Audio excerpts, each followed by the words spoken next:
Tiga. Assalamualaikum warahmatullahi wabarakatuh. Bismillah, alhamdulillah, la haula wala quwata illa billah. Amma ba'du. Kepada semuanya yang saya hormati, anak-anakku calon peserta didik SMP Negeri 1 Keling yang saya sayangi. Pertama-tama, marilah kita panjatkan puji syukur kehadirat Allah Subhanahu wa taala, yang mana di pagi hari ini kita masih diberi kesehatan, keselamatan serta kesempatan sehingga kita dapat melakukan tugas dan kewajiban kita pada pagi hari ini.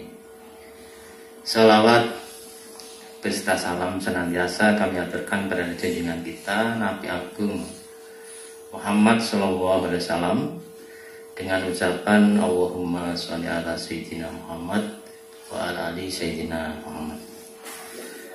Anak-anak yang saya sayangi, ini saya buka aja maskernya ini karena di studio biar lebih jelas.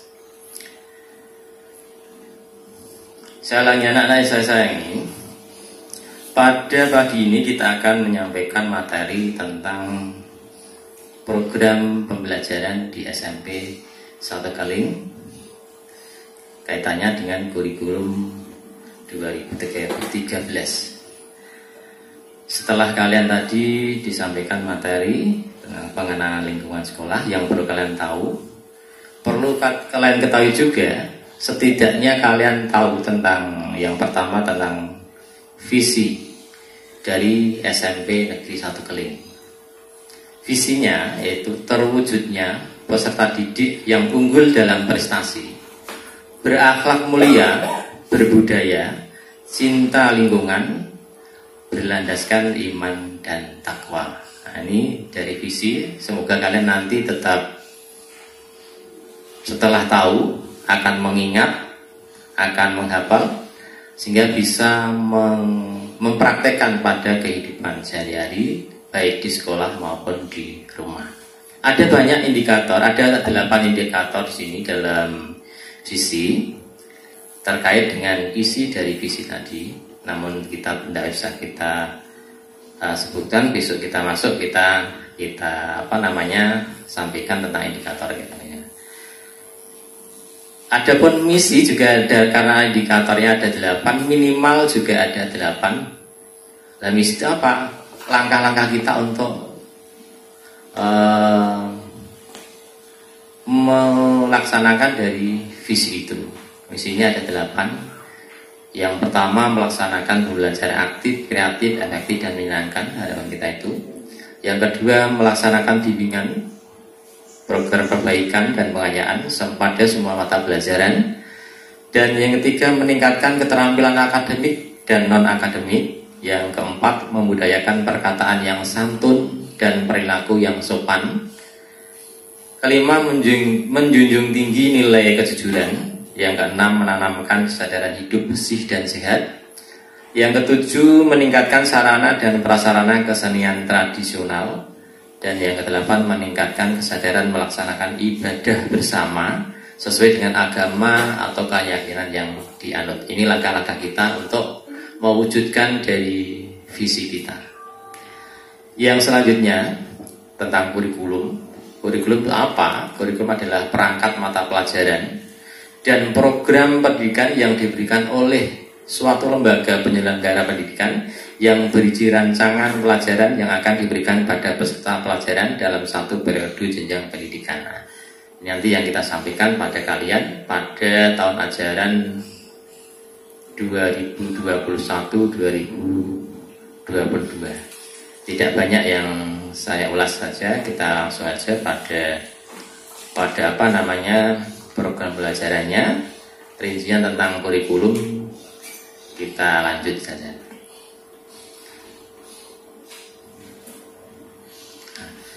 Dalam kurikulum nanti yang akan kita laksanakan, kita menganut kurikulum 2013 karena ini sudah wajib kita laksanakan setelah kita menggunakan kurikulum 2006.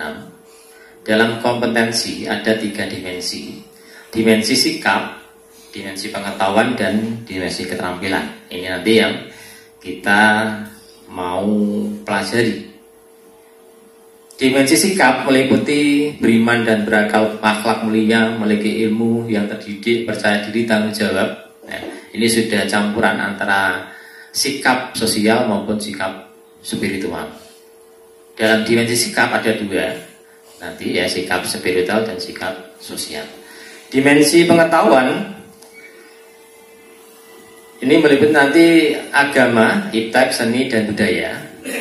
Sedangkan dimensi keterampilan nanti kita dilatih untuk berpikir, ya, psikomotorik berbasis pengetahuan.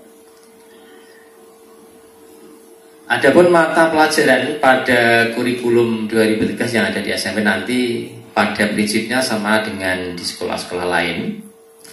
Itu nanti ada 2 kelompok, kelompok A dan kelompok B. Kelompok A terdiri dari pendidikan agama dan budi pekerti, PPKN, bahasa Indonesia, matematika, IPA terpadu, IPS terpadu, bahasa Inggris. Dan kelompok B, seni dan budaya, PJOK, yaitu pendidikan jasmani, olahraga dan kesehatan, dan prakarya. Ada 11 mata pelajaran di sini yang akan kita pelajari. Adapun beban dari masing-masing mata pelajaran, beban jam dalam masing-masing pelajaran nanti pendidikan agama dan budi pekerti ada 3 jam, PPKN ada 3 jam, bahasa Indonesia ada 6 jam, matematika ada 5 jam, IPA terpadu ada 5 jam, IPS terpadu ada 4 jam, bahasa Inggris ada 4 jam, dan kelompok B seni dan budaya ada 3 jam, PJOK 3 jam, prakarya 2 jam. Muatan lokal, yaitu kita di Jawa, ini muatan lokal adalah bahasa Jawa, ada 2 jam pelajaran, ada 11 mapel, dan ditambah lagi 1 yaitu BK, ada 1 jam pelajaran yang masuk ke dalam pelajaran. Jadi nanti anak-anak semuanya nanti dapat bimbingan dari bimbingan penyuluhan BK, 1 jam pelajaran masuk kelas, gitu. Yang berikutnya tentang jadwal, kalian tidak bisa melihat ini kalau tidak saya sampaikan yang slide. Kalau seandainya nanti jadwal jam pelajaran kita itu tatap muka, nanti ada 8 mata pelajaran tiap hari, kurang lebihnya, selain hari Sabtu dan hari Jumat. Yang pada hari Senin nanti diawali dengan upacara bendera 2 jam pelajaran. Itu nanti bisa dilihat barangkali nanti setelah MPS atau kita setelah masuk. Adapun nanti kalau kita masih terpaksa menggunakan daring, maka nanti kita menerapkan jadwal pelajaran hanya 4 mapel masing-masing hari, sehingga dimulai dari pukul 7.30 jam pertama, nanti jam keempat berakhir pada pukul 10.30 setiap hari. Nanti insya Allah ini karena situasi dan kondisi ini kelihatannya belum begitu baik, yang semula kita sudah merencanakan tatap muka, tapi kondisi di wilayah Indonesia terutama juga di Jepara ini khususnya juga kurang memungkinkan. Barangkali nanti kita masih menggunakan pelajaran secara daring. Ingat nanti anak-anak setiap hari diikuti, tidak tanpa terkecuali. Nah, adapun sistem pelajarannya nanti bisa bermacam-macam, bisa menggunakan WA, bisa menggunakan video, bisa menggunakan Google Team, bahkan Zoom ataupun nanti Google Meet, tergantung dari Bapak Ibu guru nanti masing-masing. Maka dipersiapkan alatnya berupa Android yang ada kuotanya tentunya sebelum kita mendapat bantuan dari pemerintah. Ya, ingat nanti jam 7.30 semua harus sudah mengikuti pelajaran, maka dipersiapkan. Apa-apa yang kalian siap dipersiapkan dalam pelajaran kalian siapkan. Ya, terutama bangun pagi, mandi, terus akhirnya mengikuti pelajaran. Kemudian yang berikutnya, nah dalam pembelajaran nanti dalam kompetensi pembelajaran ada 3. Yang pertama intrakurikuler dan kokurikuler, ekstrakurikuler, terus non-kurikuler atau keteladanan dan pembiasaan. Kalau intrakurikuler itu nanti kita masuk di dalam kelas menerima pelajaran. Kalau saat ini ya kita dengan daring, dan kaitannya dengan kokurikuler. Kokurikuler apa? Pelajaran-pelajaran yang menunjang pada pembelajaran di pagi hari. Contohnya PR itu dikerjakan di rumah atau tugas-tugas yang lain. Nah, ekstrakurikuler itu dilaksanakan di SMP. Kalau kita tatap muka itu melaksanakan ada 18 ekstrakurikuler yang nanti ada 1 yang wajib dari pemerintah yang harus diikuti, yaitu pramuka. Ini wajib. Kalau tidak mengikuti ya tidak memenuhi, berarti tidak naik kelas nanti. Terus non-kurikuler atau keteladanan dan pembiasaan ini kita sudah membiasakan dengan membaca di pagi hari selama 15 menit pada jam 7 sampai 15 kalau kita nanti tatap muka. Terus ada kita membiasakan sholat berjamaah yang kita masukkan dalam jam pelajaran selama 30 menit pada jamaah duhur bagi yang Islam di pendopo, bagi yang Kristen dan Buddha di tempatnya ruangnya masing-masing. Ini kita membiasakan itu, kita membiasakan hidup bersih, sehat, membuang sampah pada tempatnya. Selalu bersih gitu. Itu nanti ada ekstra yang kita nanti bahas ekstrakurikuler nanti di kemudian nanti setelah ini.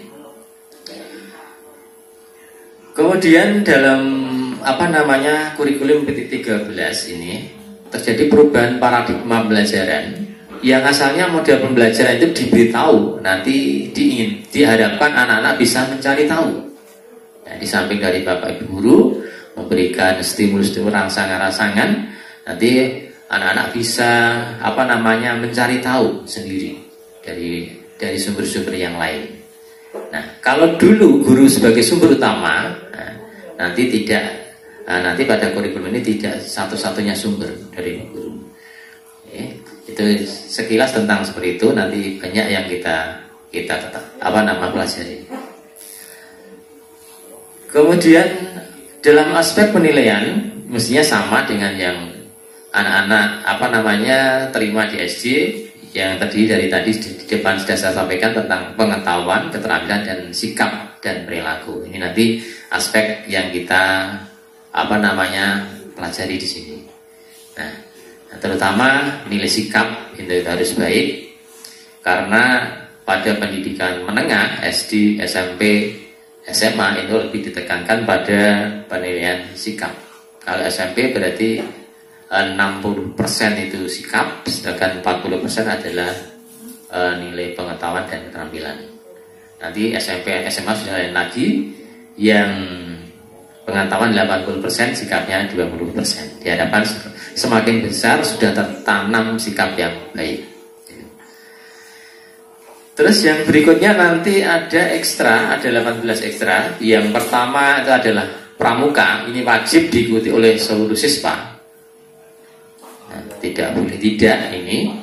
Ada lagi ekstra yang ditetapkan di daerah Jepara itu kita dibebankan untuk ekstra ukir mulai tahun kemarin, namun itu belum bisa terlaksana karena kita di samping daring, sedangkan guru ukir pun sekarang sudah tidak ada. Akhirnya kita belum bisa melaksanakan karena wajib. Ini juga nanti kita merasa kesulitan kalau kita adakan di sore hari, karena tidak seperti halnya pramuka. Kalau ukir tidak bisa bersamaan waktunya, semua megang tatah nanti gimana itu. Terus ada lagi dari dinas pendidikan itu terutama dari PAI itu mewajibkan ekstra BHQ, ya, baca tulis Al-Quran, menghafal Al-Quran itu yang pramuka itu dari pusat bahwa itu harus wajib. Ada sepak bola, bola voli, bola basket, karate, BTA, seni musik, seni tari. Ada pula seni karawitan yang saat ini sudah mulai. Kalau karawitan bahkan ini ada lomba hari ini tanggal 10 Juli 2021 ini kita melaksanakan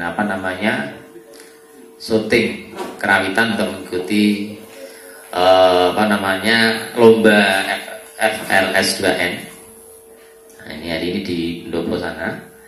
Ini sudah berlangsung bahwa karawitan yang kita laksanakan dan karate. Adapun ekstra-ekstra yang lain saat ini selama pandemi kita belum bisa melaksanakan.